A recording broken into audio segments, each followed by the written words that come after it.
யாரிடத்திலும் நாம் சொல்லிக் கொள்வதற்கோ பயணம் சொல்வதற்கோ யாருக்கும் அவகாசம் கிடையாது. எல்லோருக்கும் இது ஒரு அடிப்படையான ஒரு பாடம்.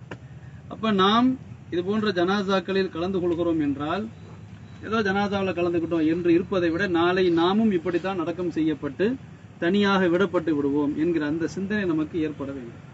நாம் எத்தனை உறவுகளோடு வாழ்ந்தாலும், எத்தனை நண்பர்களோடு வாழ்ந்தாலும், எவ்வளவு மக்கள் ஆதரவோடு நாம் வாழ்ந்தாலும் சரி, ஆக மொத்தம் தனியாகத்தான் நாம் கபர்குழிக்கு மறுமை பயணத்திற்கு செல்ல வேண்டும்.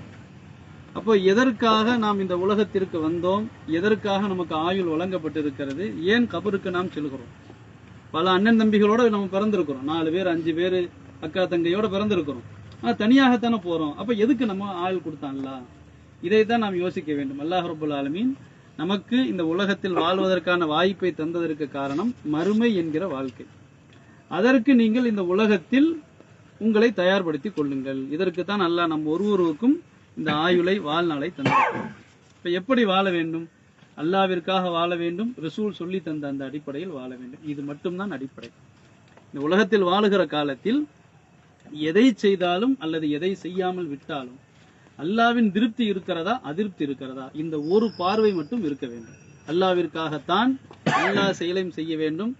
அல்லாவின் தூதர் சொல்லி தந்த அந்த அடிப்படையில் நடக்க வேண்டும். இந்த 2 தான் லா இலாஹ இல்லல்லாஹ் முஹம்மது ரசூலுல்லாஹ். அல்லாஹ் குர்ஆனில் நமக்கு சொல்லி தருகிறான், குல்லு நஃப்ஸின் ஸாயிகத்துல் மௌத். எல்லா மனிதர்களும் எல்லா உயிர்களும் மரணத்தை அனுபவிக்க வேண்டும். இன்னமா துவஃபூன உஜூரக்கும் யௌமல் கியாமா. நீங்கள் முழுமையான கூலி மறுமையில் தான் வழங்கப்படுவீர்கள். இந்த உலகம் கூலி வழங்கப்படக்கூடிய இடம் அல்ல.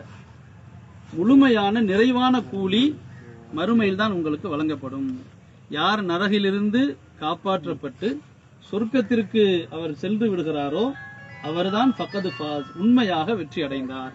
இப்ப வெற்றி என்பது இந்த உலகத்துல சில பேருக்கு காசு பணம் கிடைக்கும், சில பேருக்கு மதிப்பு மரியாதை கிடைக்கும், சில பேருக்கு கிடைக்காது. சில பேர் அழகா இருப்பாங்க, சில பேர் அழகு இல்லாம இருப்பாங்க, சில பேர் புத்தி கூர்மை இருக்கும், புத்தி கூர்மை இல்லாம இருக்கும். அழகா இருக்கிறவன்லாம் அறிவாளி, அழகா இருக்கிறவன்லாம் பாக்கியசாலி, வசதியா இருக்கிறவன்லாம் பெரிய அதிர்ஷ்டக்காரன் என்பதாக நாம் நினைக்கிறோம். இது குறுகிய பார்வை. உலகத்தில் எந்த நிலையில் இருந்தாலும் அது அல்லாஹ்விடத்தில் வெற்றி பெற்றதற்கான அடையாளம் அல்ல. ஒரு நோயாளியாகவே, ஏழையாகவே, கஷ்டப்பட்டவராகவே காலத்தை கழிக்கிறார் என்றால் இவர் அல்லாஹ்வுக்கு பிடிக்காத ஆளு என்ற அர்த்தம் இல்லை. ஒருவர் வசதியாக ரொம்ப சிறப்பாக தான் நினைத்ததை விட சிறப்பாக வாழ்ந்து விட்டார், அவரெல்லாம் பெரிய அல்லாஹ்வுக்கு நெருக்கமான ஆளு என்று கிடையாது. இந்த உலகத்தை 2 வகையாக, பல வகையாக அல்லாஹ் வைத்திருக்கிறான். ஒவ்வொருத்தரும் அந்தந்த சூழ்நிலையில் அல்லாஹ் சொன்ன அடிப்படையில் வாழ்கிறீர்களா இல்லையா என்றுதான் அல்லாஹ் வைத்திருக்கக்கூடிய ஒரு பார்வை. இப்ப யார் நாம் அல்லாஹ்விற்காக வாழுகிறோமோ, ரசூல் சொல்லி தந்த அந்த அடிப்படையில் வாழ்கிறோமோ, இதை வைத்துத்தான் நமது மறுமை வெற்றி என்பது தீர்மானிக்கப்படுகிறது. அப்ப நாம் உலகத்தில் வாழக்கூடிய காலகட்டத்தில் அல்லாஹ்விற்காக ரசூல் சொல்லி அந்த அடிப்படையில் வாழ்கிறோமா என்று யோசிக்க வேண்டும். அப்படி வாழ்ந்தோம் என்று சொன்னால் இந்த உலகத்தில் நாம் தனியாக கபரில் விட்டு செல்லப்படும் போது மலக்குமார்கள் நம்ம இடத்துல கேள்வி கேட்பாங்க, உமது இறைவன் யார், உன்னுடைய நபியை நீங்கள் எப்படி நம்பியிருந்தீர்கள், உன்னுடைய மார்க்கம் என்ன? இதுதான் அடிப்படையான ஒரு கேள்வி.